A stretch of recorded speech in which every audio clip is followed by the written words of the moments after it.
Period অনিয়মিত আর বাচ্চা নিতে সমস্যা হচ্ছে, তাহলে এই ভিডিওটা শেষ পর্যন্ত দেখো। অনেক মেয়েরই পিরিয়ড ঠিকমতো হয় না, কখনো আগে কখনো দেরিতে আসে, আর এর কারণে কনসিভ করতেও সমস্যা হতে পারে। পিরিয়ড নিয়মিত রাখতে প্রথমেই প্রতিদিন ঠিকমতো ঘুমানো খুব জরুরি। অতিরিক্ত স্ট্রেস কমাও, কারণ মানসিক চাপ হরমোনের সমস্যা তৈরি করে।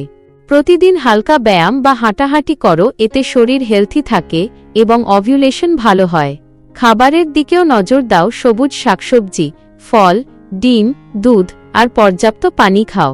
অতিরিক্ত জাঙ্ক ফুড, সফট ড্রিঙ্ক আর রাত জাগা কমাও। আর যদি অনেকদিন ধরেই পিরিয়ড অনিয়মিত থাকে, তাহলে অবশ্যই একজন গাইনি ডাক্তার দেখাও।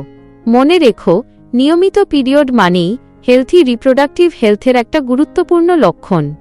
এমন আরও মেয়েদের স্বাস্থ্য বিষয়ক ভিডিও পেতে চ্যানেলটা সাবস্ক্রাইব করে রাখো।